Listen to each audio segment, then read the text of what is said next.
Author Neil Gaiman says that choosing your 5 favorite books is like choosing which 5 body parts that you don't want to lose.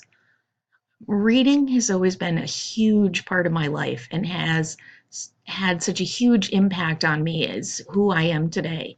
And um, without reading, I think my life would have been so different. I love the way books can transport you to a new place. I love that you can just jump into someone else's story. I love that there's just so many different things out there, and I can't begin to say enough how much I love reading. And probably if I wasn't here, I would be in the library or the bookstore or reading about books or finding books somewhere, a book barn. And I'm just incredibly passionate about it. So that was what I wanted to share with everyone today, was how much I love reading. And I think one of the things I like the most is summed up really well in this quote by Edmund Wilson, that no two persons ever read the same story. I could read it and you could read it, and I could have a completely different interpretation, which I think is great, that you can take the bits and pieces that appeal to you, and yet it can still be timeless and go through the ages.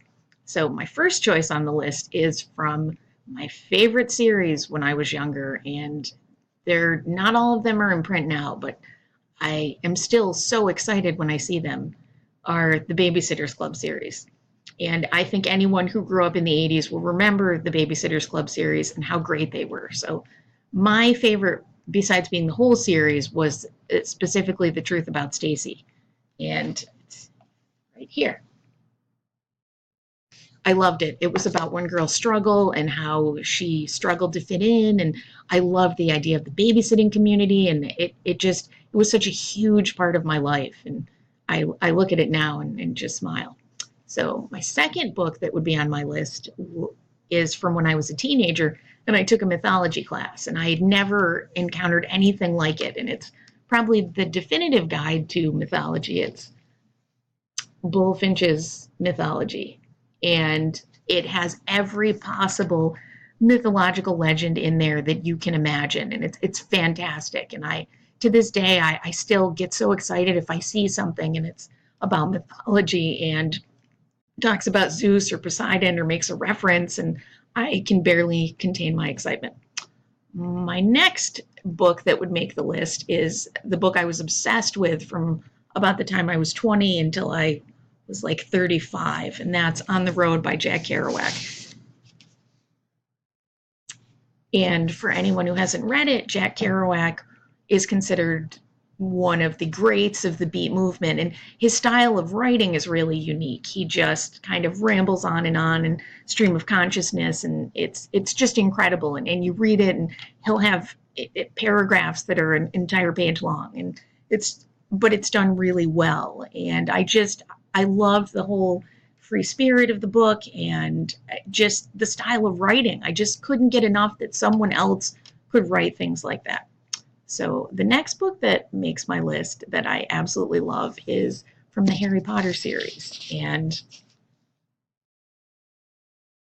the one here is The Goblet of Fire, and my copy is actually from the UK because their covers and printing editions are different. My husband's family lives there, and they sent one over for me because I just loved Harry Potter so much.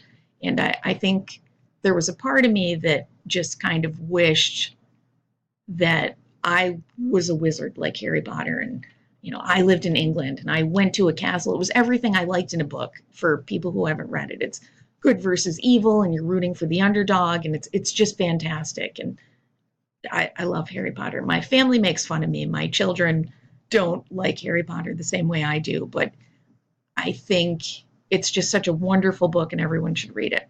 So finally, my last selection is a newer book, and they're actually making it into a movie right now. And it's The Circle by Dave Eggers, and it's about technology and people's use of it. And the thing that I really, really like about it is the premise isn't that technology is bad, but it's that people can be bad. And for anyone who hasn't read Dave Eggers, he's just does a wonderful job describing people and getting right down to it. And the thing I like about the book is it has a lot of nods to, especially now you could see it happening, but there's a lot of parallels between Google and this fictional company called The Circle. And it's just a wonderful book. They're making it into a movie with Tom Hanks and Emma Watson. I'm sure it'll be phenomenal. So I just wanted to share with you the 5 books that have made such a huge impact on my life and made me who I am today. And um, there's another saying that I also really like called keep calm and read books. And I think we should all do more of that. Thank you.